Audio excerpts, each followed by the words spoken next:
Hey guys, welcome to today's show. We've got a great guest today. He's an award-winning executive coach, a leadership consultant, keynote speaker, an author. He's on a mission to unlock human potential and really help people uncover their life purpose. We talk about so many different areas, but probably the thing that we talk about the most is intentionality of life and living a life where you can find your purpose and live in that, and the freedom from resignation. So, without further ado, and he's got a book, award-winning book that he's got out there right now, and you should check that out too. We talk about his book, and on today's show, I want to introduce to you Michael S. Seaver.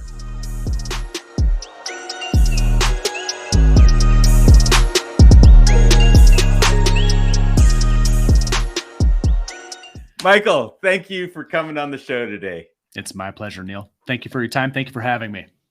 Absolutely. I appreciate you coming on and us being able to do this dance and learn about leadership and how you've seen that, how you've taken that in your own life, and even the message that you're sharing with people today.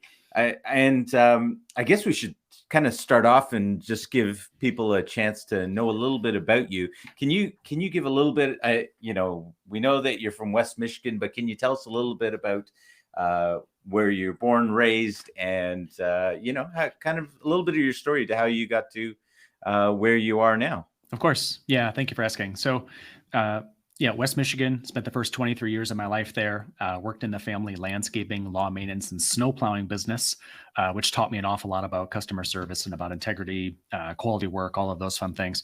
But it was also a really challenging phase in my life because my grandfather and my father, who were owners of the business, created a very command and control, a very dictatorial kind of environment. And so for many of those younger years, from age 12 until 24, I very much felt like a robot inside that business. So then in September of 2003, I ended up getting married. And a couple months later, in December, we left West Michigan and moved to Phoenix, Arizona. And that was a beautiful, beautiful transition because we all really almost instantaneously got into the hospitality industry. So I worked at the Four Seasons Resort in North Scottsdale, and it taught me an immense amount about anticipation of people's needs, picking up on body language and cues. What are those things that you can do to deliver an even higher level of customer service to people from all across the globe? Right. So interacting with celebrities, things like that, it was good fun. So then, as that's all occurring and as we're kind of growing and developing professionally, my now ex-wife and she ended up leaving me in August of 2008. And so at the same point as she was leaving, I was beginning a degree at the Thunderbird School of Global Management. And so you're never going to forget the financial crisis.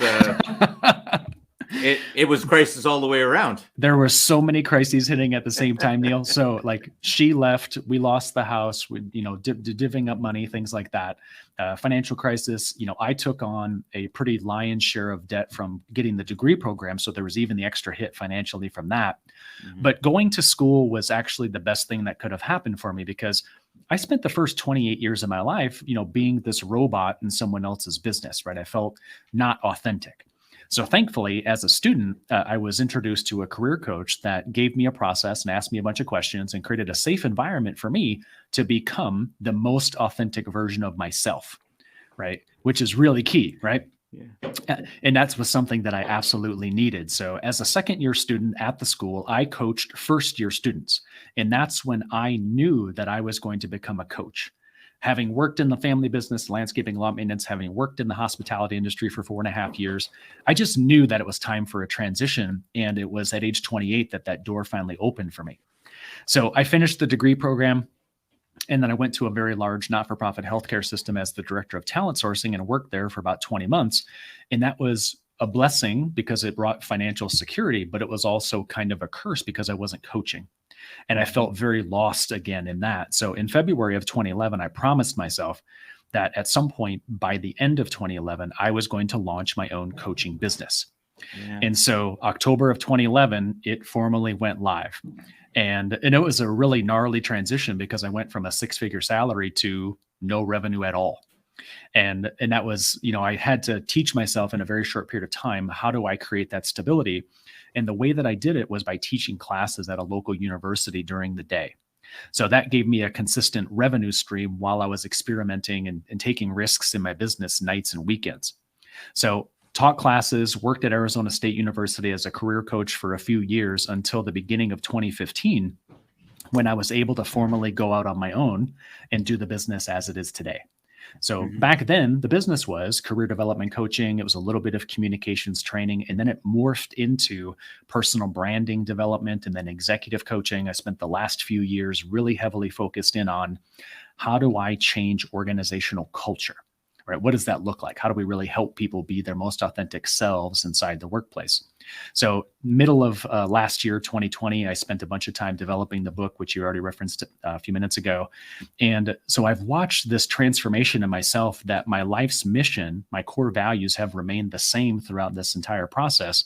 But the way that I show up in the world is contextual, right? It adjusts and changed based on the environment around me. So today, I'm an executive coach. I'm into team training. I do trainings for organizations. I do organizational culture change. I obviously speak a little bit publicly.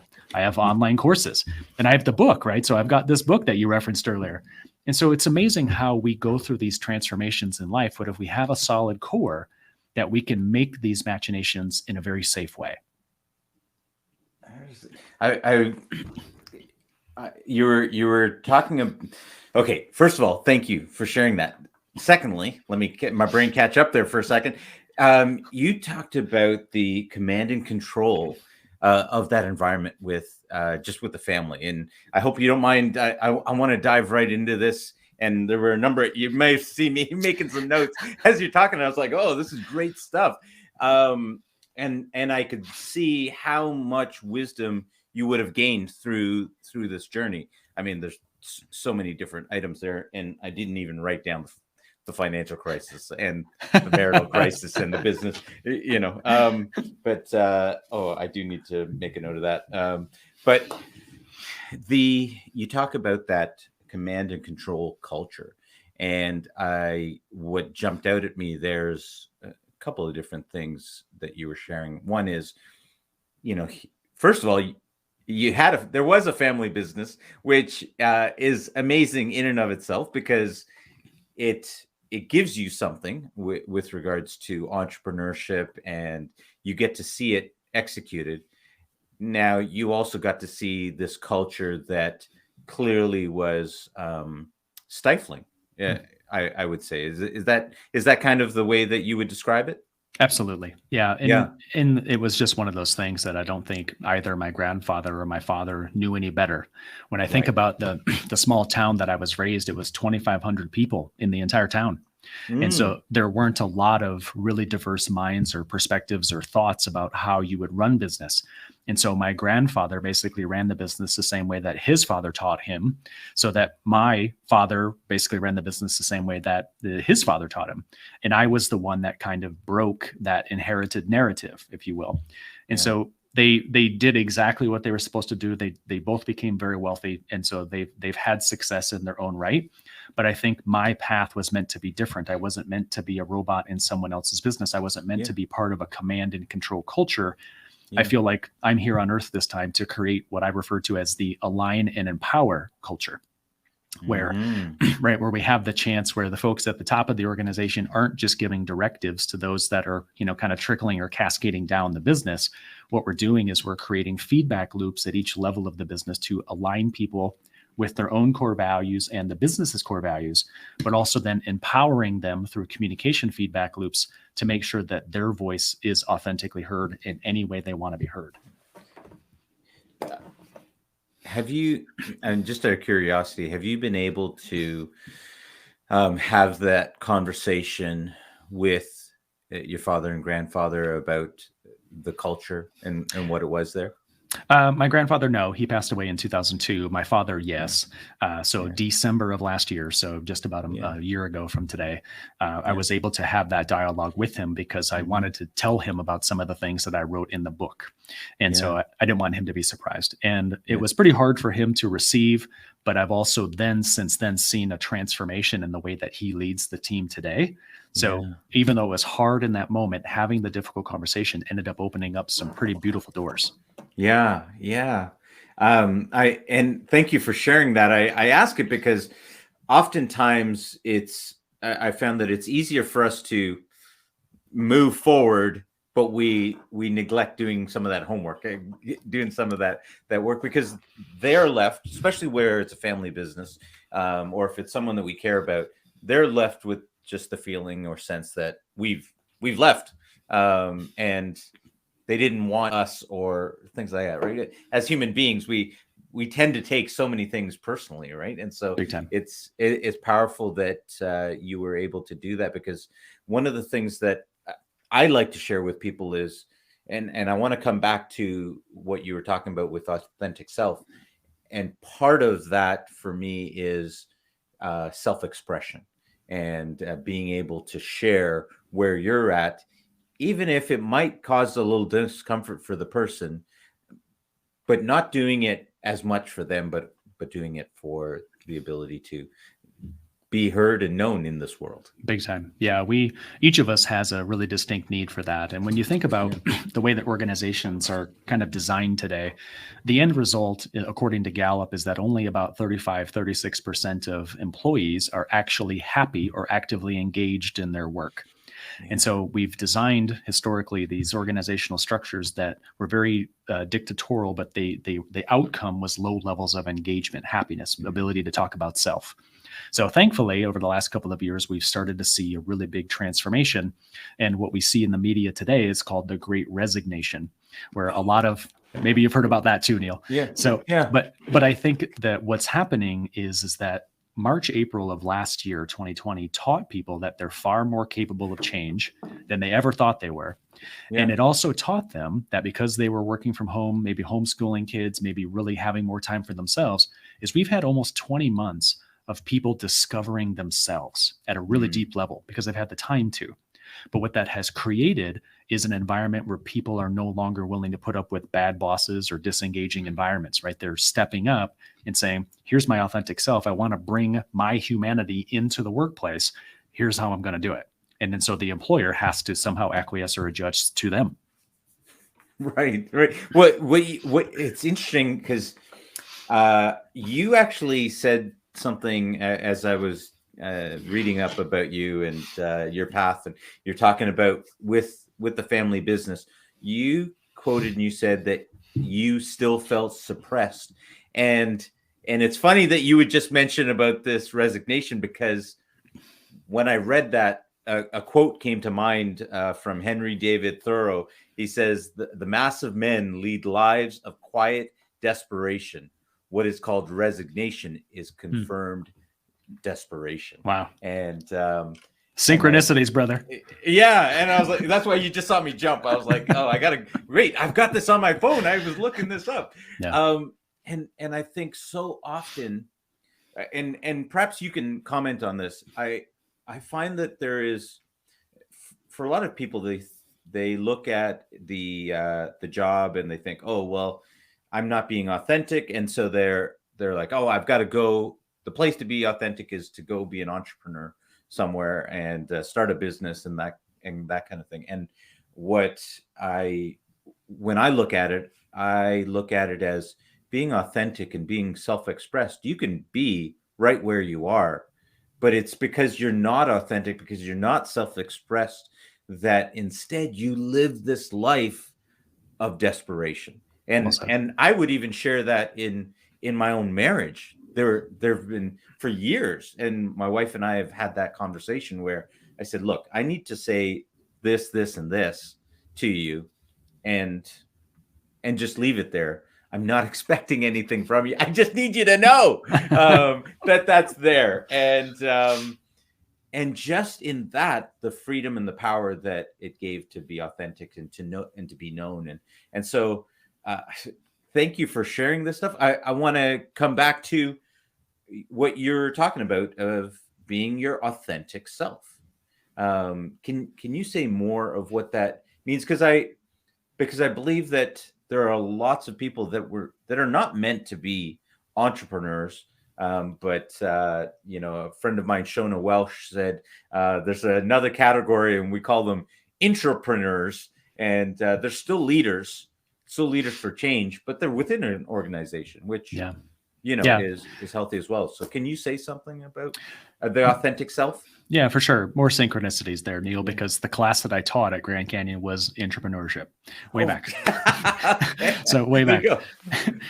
So I can't necessarily speak to that too much because the content I'm sure has really adjusted and changed. But you're right. Where you are on earth or how it is that you're working or earning money is less important than the fact that you're actually openly discussing and talking about the things that matter to you most. And so I think what you said with regards to your wife was critical, is that when we have an opportunity by asking the question, do I have your permission to share something authentically? It's a very simple thing, but if you ask for permission on the front side, then it's going to be received far more balanced, emotionally balanced than it would as opposed to attacking the person. So always ask for permission on the front side. But when it comes to self-expression or authenticity, the way that I see this, or the way that I try to teach people this, is that if they're not clear on their core values or their life's mission, I want them to go through a bit of a self-discovery process. And what I do is I teach them inside the book, I teach them how to use the DISC assessment, which is a communications profile. Yeah. And I teach them how to use something called the 12 driving forces, which is what motivates us. And there are 12 kind of key motivators. I have them do a core values assessment. I give them a past, present, and future Q&A so they can see how some of the things shaped them to be who they are today. And then I ask them about their strengths, what really makes them different in the marketplace.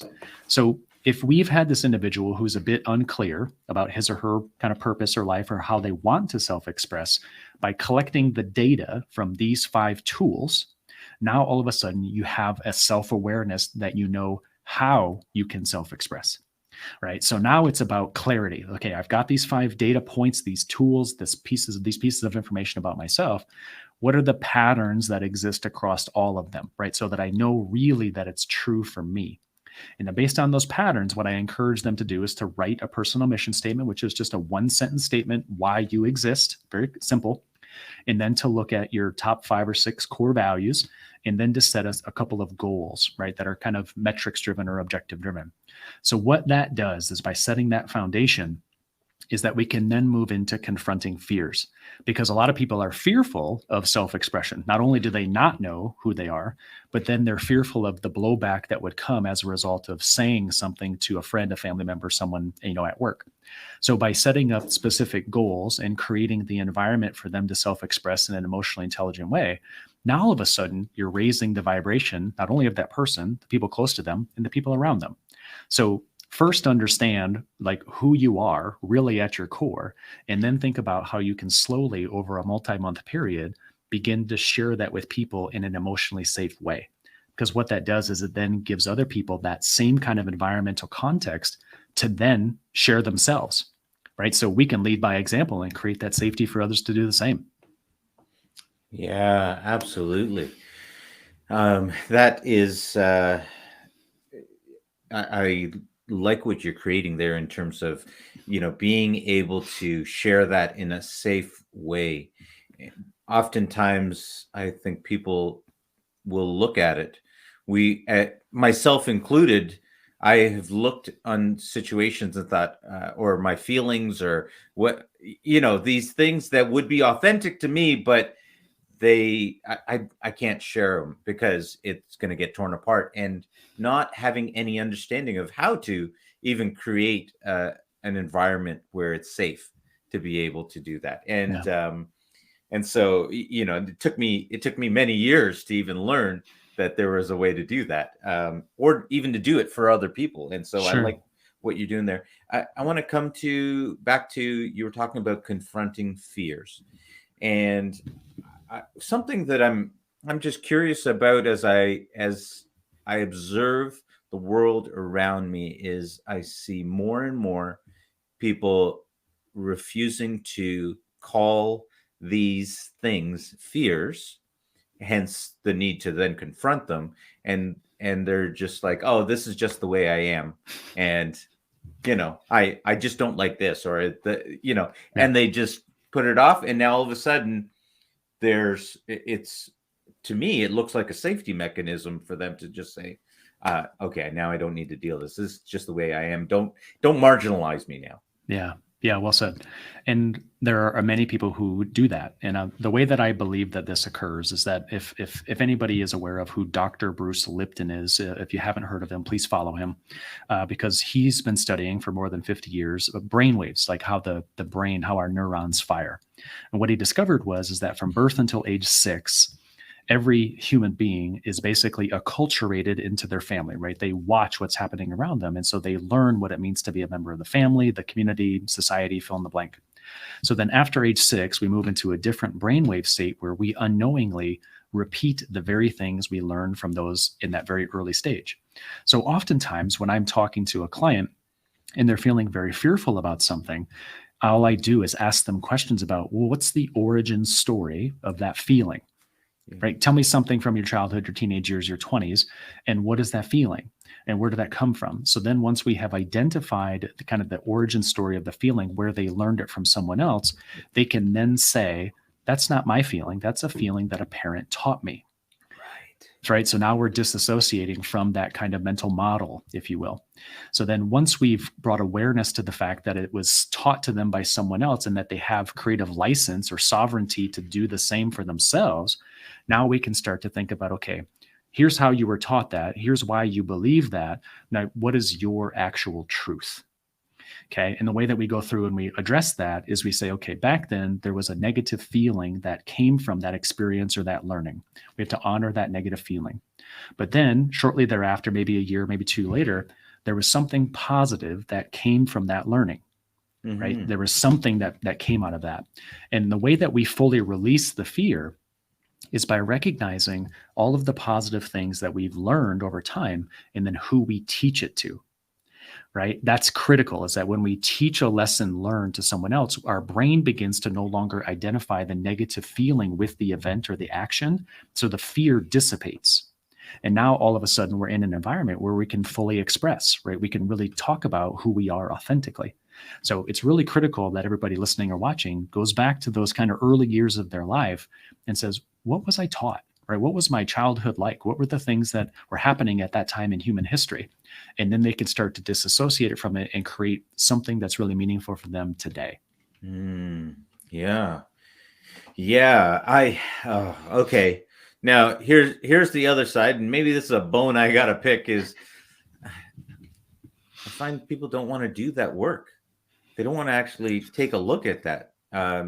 It's almost easier to, it does feel easier to just live with it rather than you know what? I just went to the chiropractor and we were talking, he was doing an assessment and I said, I've just it's not that bad. I've been like this for long. He's like, that's not how it's supposed to be. Yeah, just the way, I don't know. I was raised by immigrant parents that said, just rub some dirt in it or rub some spit on it. Like, I'm like, I don't know. So I would say that there are a lot of people that you can say, hey, look at this and see where it comes from. And then the next time you talk to them, they still haven't, they're going through the same thing again and again and again, and haven't moved the yardstick forward at all, so to say. I call that the upward spiral, Anil. And what I mean upward spiral. Yeah. And what I mean and what I mean by that is that I believe that each person comes to Earth with a specific curriculum. And so there are specific things that we encounter throughout our life. And as we're going up the upward spiral in our life, we will be continually confronted by that same feeling or emotion at multiple times. Yeah. So each of us has a choice. If we choose to not confront the fear or the emotion early, as we're going through the upward spiral, the feelings in our body or the illness in our body is going to get worse and worse and worse and worse and worse as time passes and progresses, until the point that you have no choice but to deal with it. So that will come. Like, I really believe that. Now, the other thing is that for folks like you or I, Neil, and we're trying to walk someone through this, we can do two things. We can do three things. We can say, keep going down your path. You'll learn eventually when it gets really difficult. That's that person's choice, right? Number two is I try to paint a very optimistic, bright, fun-filled future of what life would be like after they made the change. right? What kind of utopian world would exist around them if they were pain-free emotionally or physically? Okay. Mm-hmm.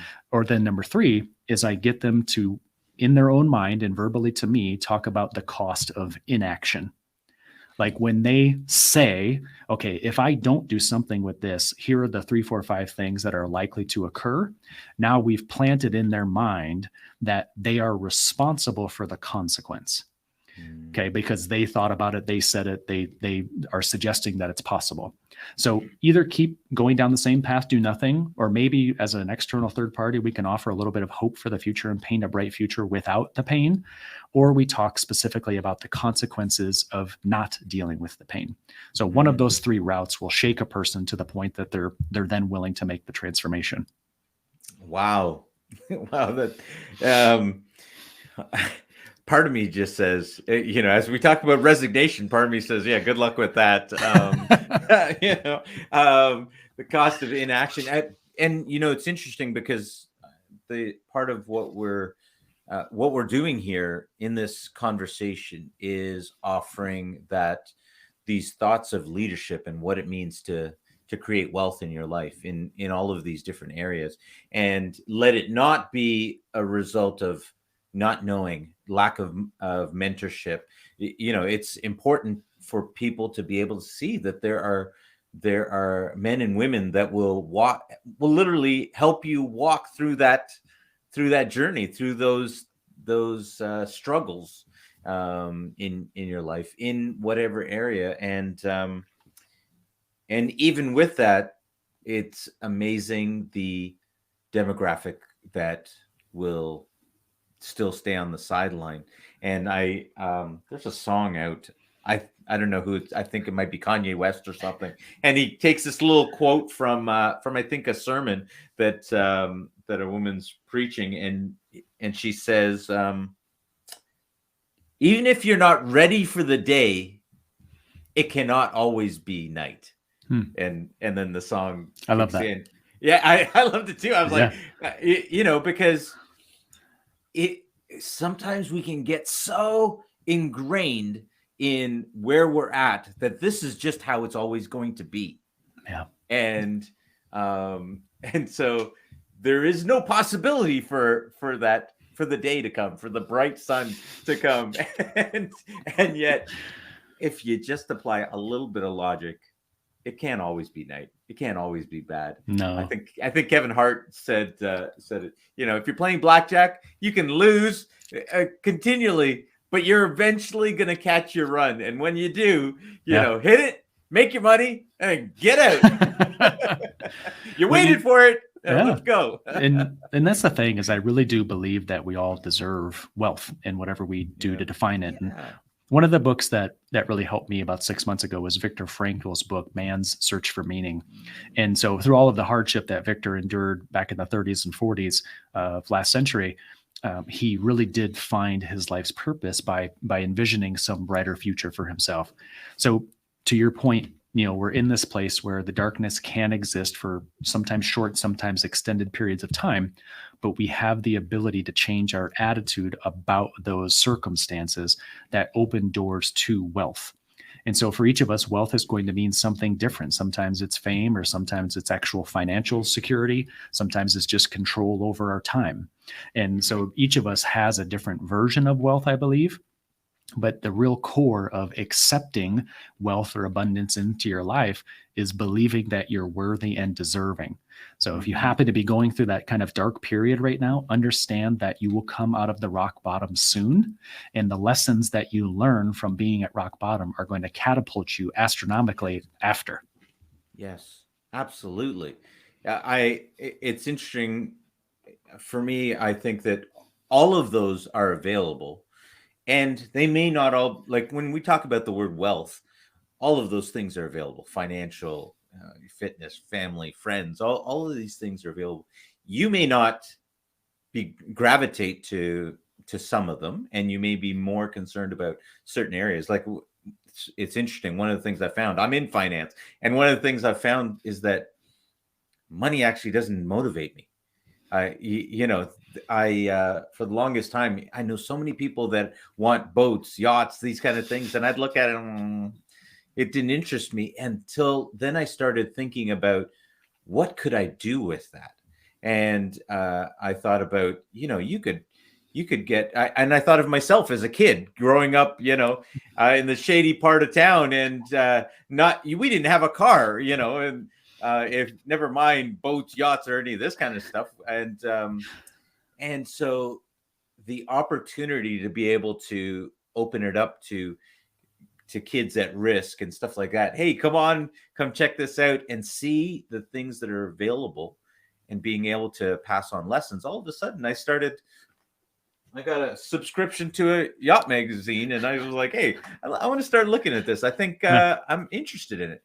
But the money in itself didn't mean anything without the stories behind it, or what you could do with it. And so I think for everybody, there's an opportunity to see that your area of wealth, the thing that seems elusive right now, is available to you, whatever that may be. Yeah. And I think you're laying out some really good groundwork for how to move in that direction. Yeah.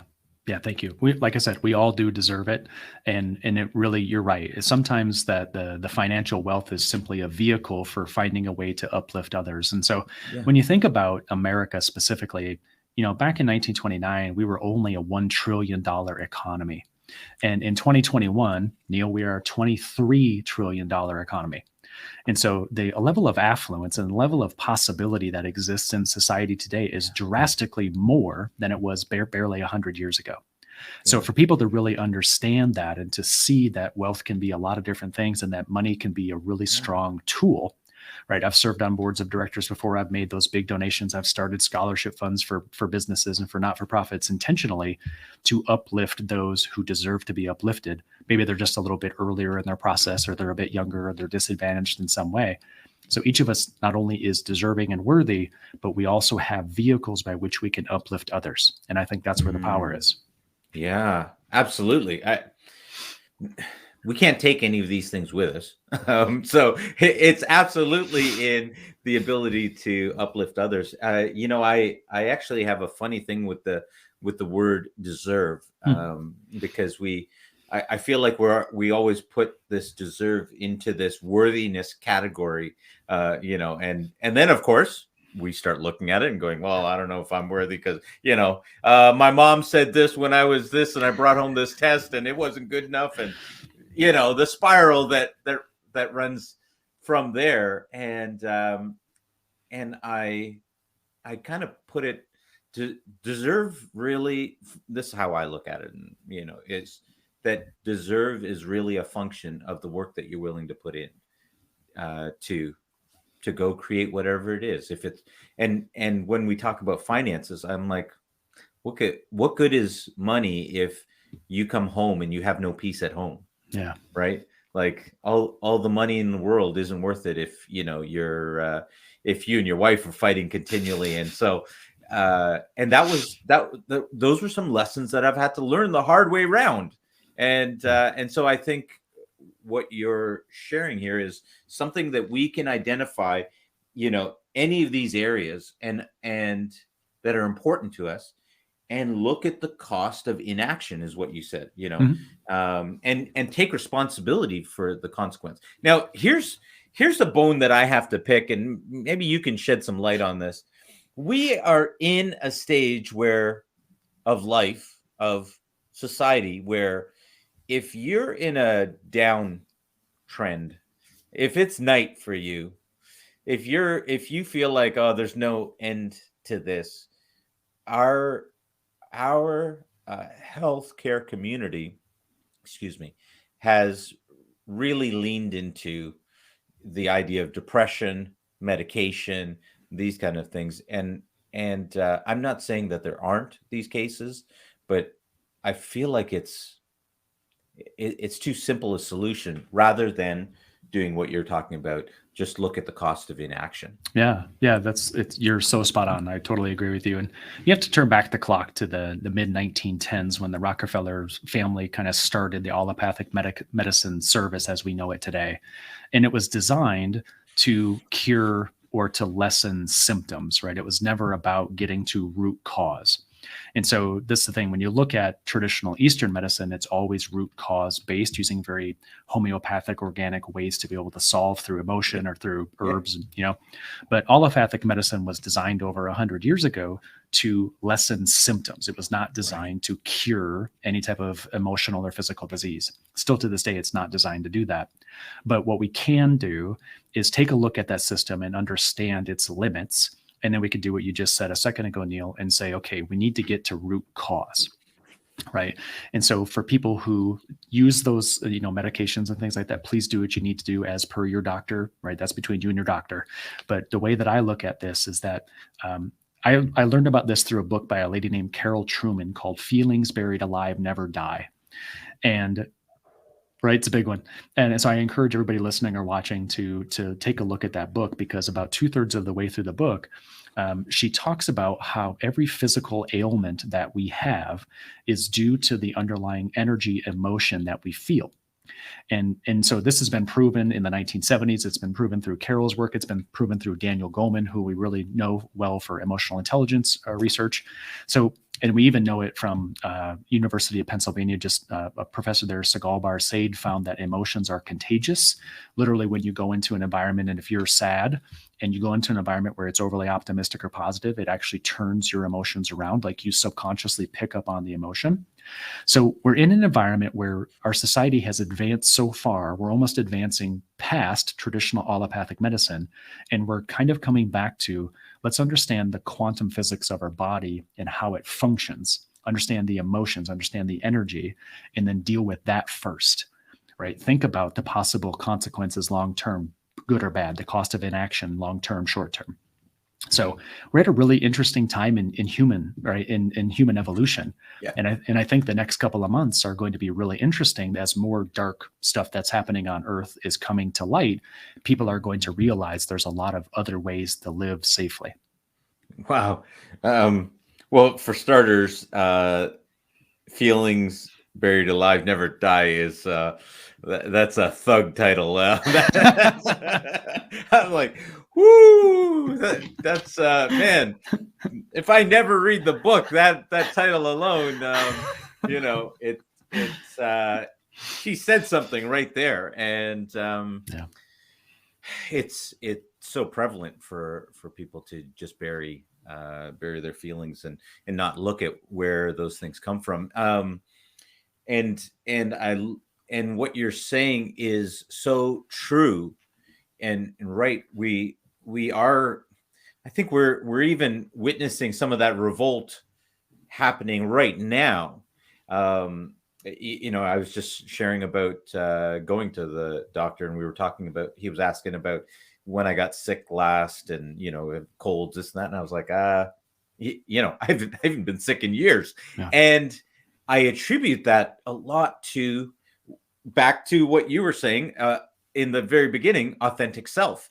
The more authentic I've gotten with myself, the more that I have lived in my core values, my commitments, the less stress I've had. And it's not because I don't have stressors, not because I'm not doing work or I'm not doing anything. It's that those don't occur as stressors to me, so to say, right? And so there's no tear down on my system. There's no reason to even need to take a break. I love to say to people that, look, if you're working hard, good for you, but I'm gonna outwork you because I'm playing. So right, I can play for 18, 20 hours a day, and I don't need a break from it, right? And so I try to inspire people that way. Look for where you can play in it. And that doesn't mean not doing work. It can be hard work and you can love it. I used to play rugby and we loved it, right? You're getting beaten around and all that stuff. Yep. And so I think what you're saying is spot on when it comes to even just our own personal health.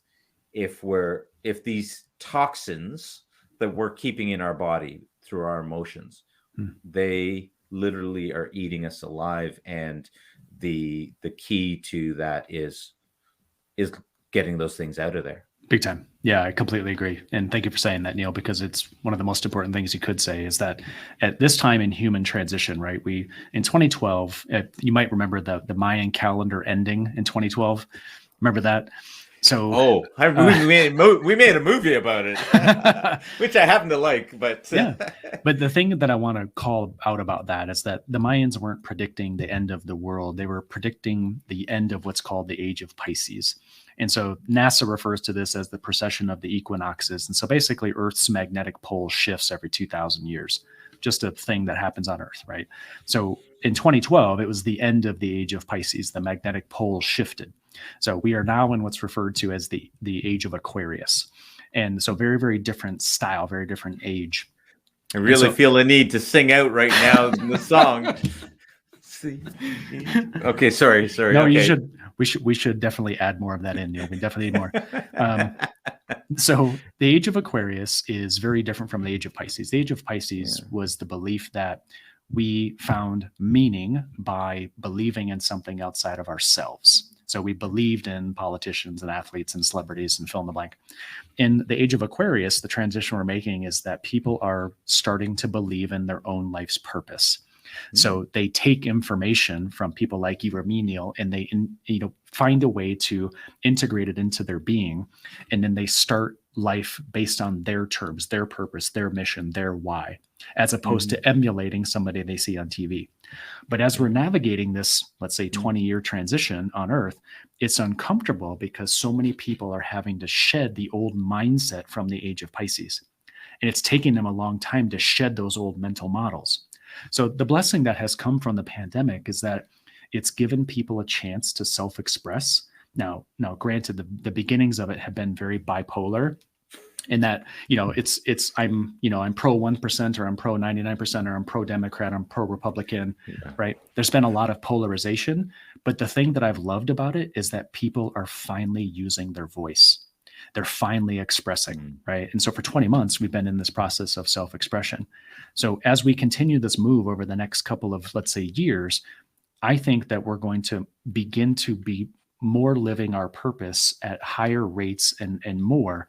And it'll give more and more people the freedom to then do that for themselves, to shed those old mental models, to feel safe to self-express, to overcome those fears, if you will, and or to begin to feel worthy of different types of wealth in their life. And so what you're going to see for the next probably year or so is still a lot of emotion, a lot of wonderment, a lot of self-expression. And then after that, I think a door will open and we're going to see a very different type of Earth here, a much more utopian world where people do things in small groups based on core values, not based on working with such and such organization. So I don't know the timing of it all. I just think that the transformation that we've seen since 2012 over the last 10 years, let's say we have another 8 or 9 years to go to make this transformation like full and whole. And so, of course, it's nerve-wracking and anxious, and we're seeing a lot of people with stress. But if you can envision that brighter future and you can find balance in your day by managing your time or playing, like Neil was just saying a few minutes ago, like what's your version of play, right?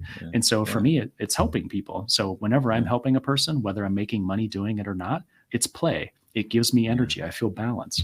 So everybody listening, find your version of play. Yeah, absolutely.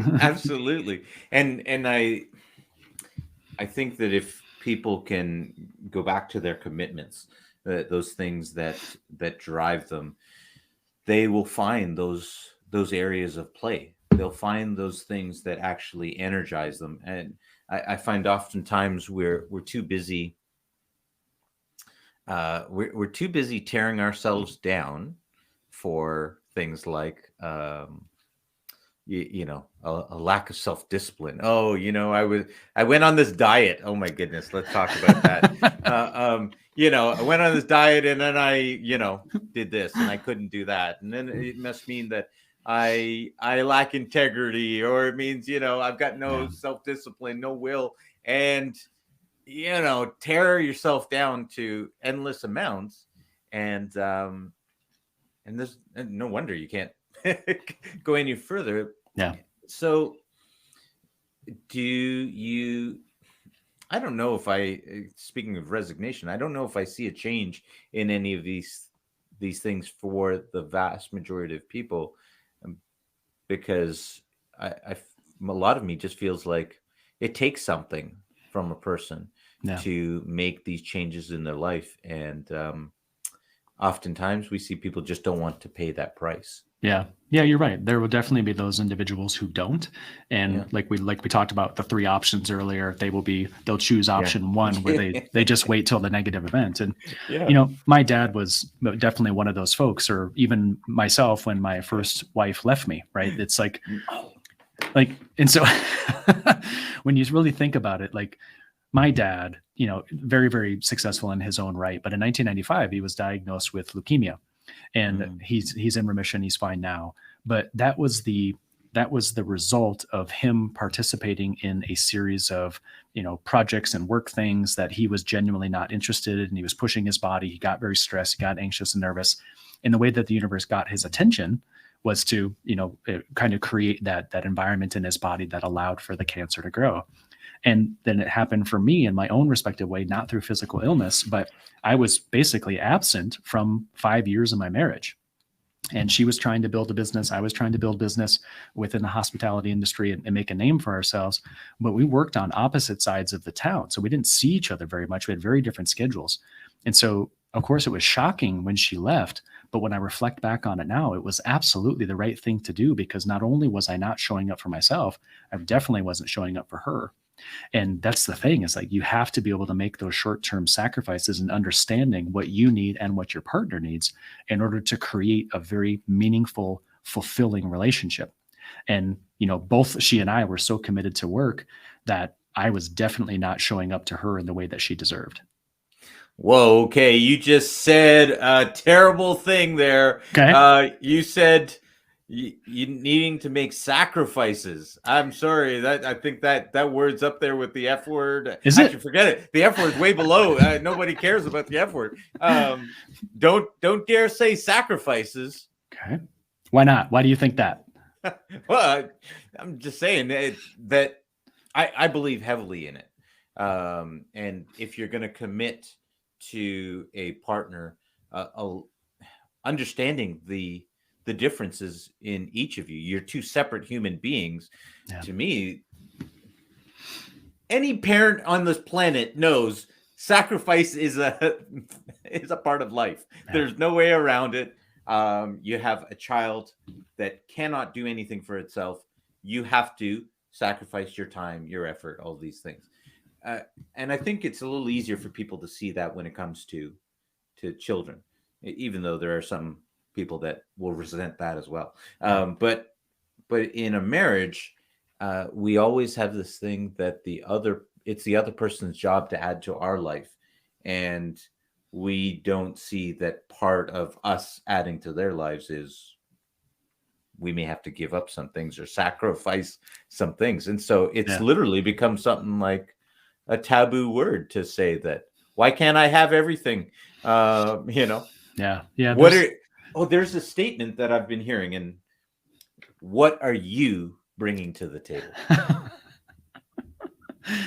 I mean, I get some of the egoism, the individualistic kind of center, but I'm much more like you, Neil. We're very synchronous in that way, and that there's an honoring and a recognition of the other person inside fulfilling relationships. Yeah. And that, you know, Tiffany and I a couple months ago saw what's called an astrocartographer. And an astrocartographer is a person who uses your astrological charts, plugs them into a system, and tells you where on Earth you should do business and where you should live, based on energetic lines of support. And I was listening to the recording again last night, and it was really meaningful for me because it drew me even closer to my partner, Tiffany. So we've been together for about 2.5 years. And when I saw how we were connected in a very, very deep kind of energetic way, I wanted to sacrifice or really contribute meaningfully to her life. Like, I really wanted to, you know, give of myself to her really powerfully, because in energetic ways and in physical ways, she has given to me an astronomical amount, like beautifully. And that's the thing about life, is that everybody around us serves as a mirror for us. So what can we learn from somebody? What can we give to somebody? And how does that really uplift and help us? So sacrificing for a child, for a spouse, for someone in your community, it's probably one of the best things we could do. Yeah. Well, I've never heard of an astrological cartographer, but but I can definitely tell you that if I got that done, it's clear to me that they're going to identify that I should be living somewhere in the Caribbean, by the beach, with good internet signal, Yes. and an airport close by so I can go travel. But where should I do business? Probably in China, because I think I like Chinese food the best. Chinese and Indian. So, I don't know. But that's interesting. It's interesting. By the way, where are you supposed to be living right now? Exactly where I live. That's why we moved here. Oh, hey. So I spent 18 years in Phoenix, Arizona. And so from age 23 to just earlier this year, about 45 days ago, living in Phoenix, Arizona. I now live in the Triangle area of North Carolina, so Raleigh, Durham, Chapel Hill. And that was after having the discussion with the astrocartographer and meditating on it, talking to some other people about it, we both realized that it was the right play for us. So 45 days ago, we moved across the country to North Carolina. And the interesting thing that came out of the astrocartography session is that I am meant to be doing business with basically finance people like Neil in Western India and in the Middle East, like Dubai, United Arab Emirates, Saudi Arabia, things like that. And I was only ever, prior to learning that, ever doing business in Las Vegas, Los Angeles, San Diego, Phoenix, Albuquerque. I was very Southwestern United States focused. So my business has transformed and expanded in ways that I would have never imagined had I not had that discussion. Because now I'm meeting people in these places, financiers, possible clients, friends, colleagues, things like that, in those environments that are very energetically aligned to who I am and what I'm trying to accomplish. And I would have never known that had I not had that session with her. Wow, that's amazing. It's even more amazing that, to me, that you would get that. And okay, being in business, you're always getting advice, you're always getting direction. In if you're smart, you're going to always be talking to people and learning from them and getting guidance. And but at the same time, you're also very careful about the sources. And so it's amazing to me that you would get this type of information and make such drastic transformations, moves, literally, and with that level of trust, because quite frankly, it's difficult for most people to even make a 1 minute TikTok. Never mind, never mind moving across the country. Yeah. What that really brings us back to was when you talked about your first year of business, and going from six figures to nothing. I love that story, by the way. I love that story because everybody has a vision that they're going to jump into business and they're going to make $1 million their first year, or they're going to be great. And then you find out usually your first year is a complete flop. And we know that on average, 9 out of 10 businesses fail within the first 5 years, right? Yeah. Which I believe the statistics are around the same as marriage. So it's most marriages fail within the first 5 years. But yeah. But can you tell us something about what it was to make that transition from something that you were comfortable with, even though it was suppressing, to then going into business and I'm going to say failing, but losing, not making the money that you want to make, and what you went through in that. Oh my gosh. Yeah. You turn back the clock for me to, it's 2010, 2011. And, just making all this money working for this organization. And it felt almost identical working for the company. I felt suppressed. I felt like the robot. I felt like I was working 6 days a week for someone else to be really wealthy. And it struck me one day when I was driving into the office on a Thursday or Friday morning. It was rush hour traffic, and the traffic just came to a screeching halt. And I looked around and I started bawling uncontrollably. And I'll never forget it. I remember the car. I remember where I was. I remember what I was wearing. I remember all of it, because I was like, what am I doing? right? Because 2 years ago, prior to that date, I was told that I was going to be a coach, and I loved it. I was in flow. I just so appreciated it. And I realized that I had stepped away from that back into that same kind of suppressing environment, similar to the family business. And so as I was really contemplating this transition and this move, I had to say to myself, what's my life's mission? What do I value? Right? Who do I want to be? Right? How do I want to show up in the world for those people around me? Do I want to lead by example, or do I want to be a part of the herd? And that was a really big question that I had to ask myself. So when I formally made the transition, right, thankfully I had a big enough savings account to kind of carry me for a bit. But what I was really focused in on was, what do I need to become 3, 4, 5 years down the road? And how do I get those skills now? Right. So teaching classes at the university, working as a career coach part-time at the other university, those things gave me a base skill set and a base level income that I had the capacity to take risks inside my business.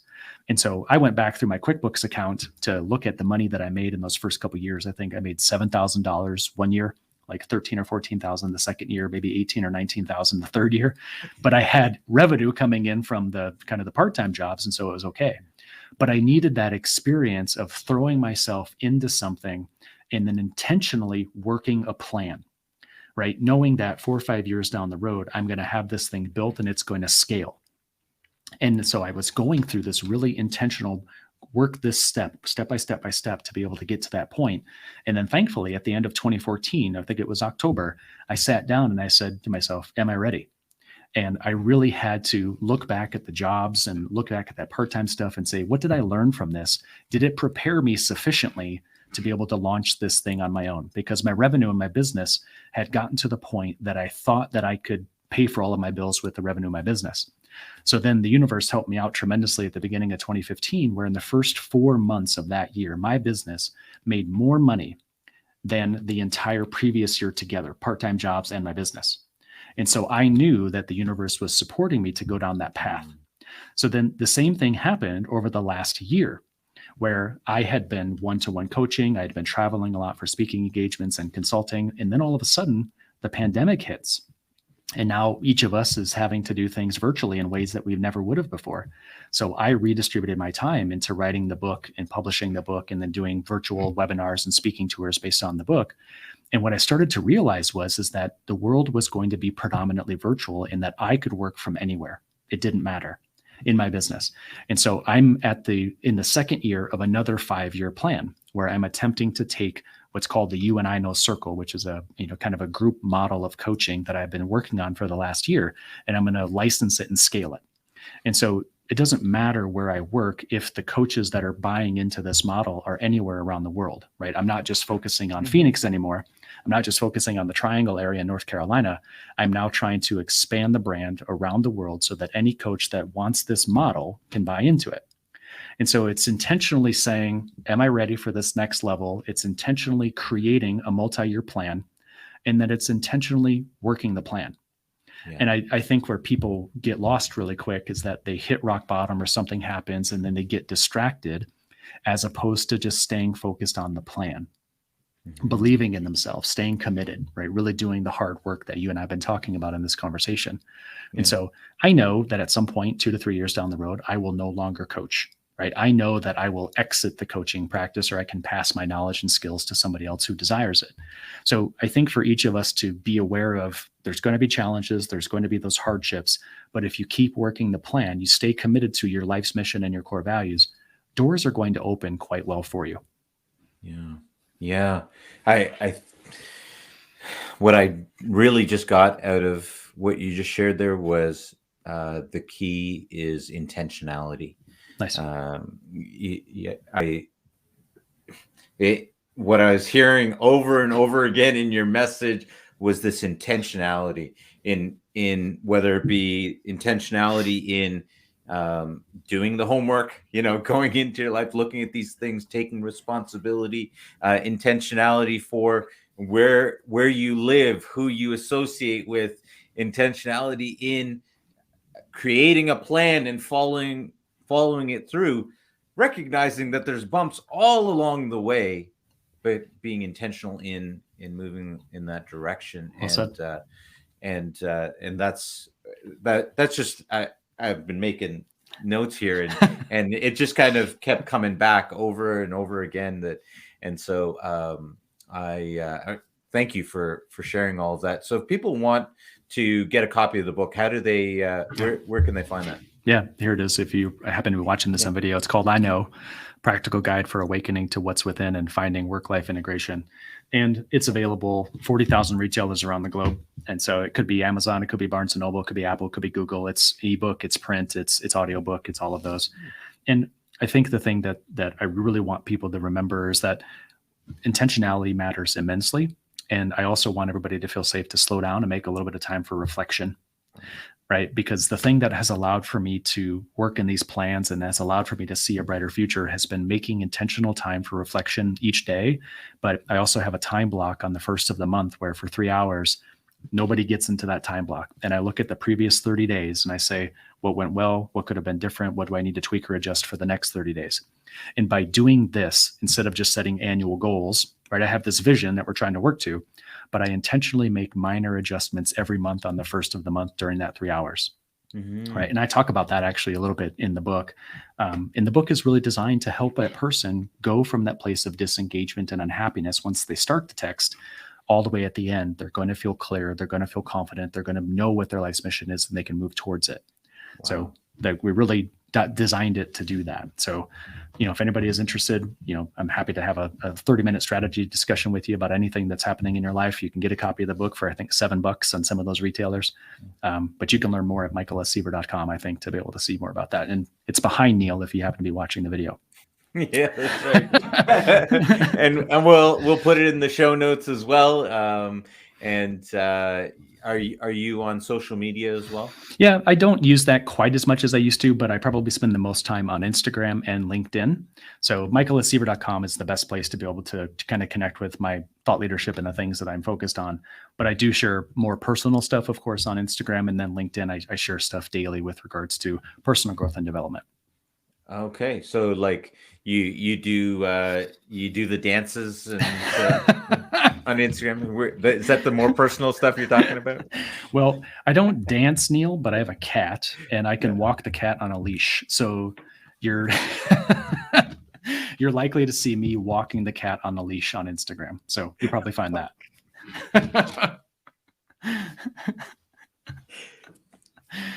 Right, Neil is at this point speechless. Yes, he's speechless. I'm laughing. It's great.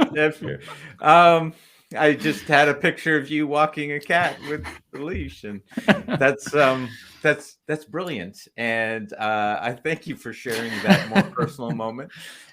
Michael, thank you so much for being on the show. Any last words that you have for the viewers? Yeah, there's one of the things that has become an ethos for me, and I don't remember where I heard it, but the phrase is, be the person you needed when you were younger. Wow. And when I first heard that, read that, I don't remember where it came from, but that really struck with me a chord, because it said, we all have a life's mission. We go through challenges, we overcome the challenges. The highest and best use of our time is to help others overcome the exact same challenge we overcame for ourselves. So if you're be the person you needed when you were younger, you're going to feel in flow. You're going to feel engaged. You're going to be happy. You're going to be filled with joy. You're going to feel balanced. Stress is going to disappear from your life. So be the person you needed when you were younger. Wow. If that ain't the truth, I don't know what it is. That's beautiful. Be the person you need when you were younger. And what I can just say to that is absolutely true. And I can say that I'm in a flow state. I feel like I'm playing because I can see that that's who I'm being in this world. And it gives me peace, right? To be out there with people and being able to be mentorship, being able to provide leadership and access to, people like yourself, if for those that are looking to grow, to take responsibility, to make changes, to take leadership in their own life. Yeah. And the wealth that it can create for them. So, Michael, thank you so much for being on the show. Guys, make sure you check him out. Go to Michael S. Seaver. Yes. Yep. Okay. And, Michael, thank you so much again. And for those of you guys at home watching us, listening, Thanks a lot. We'll see you guys next time on the Leadership to Wealth podcast.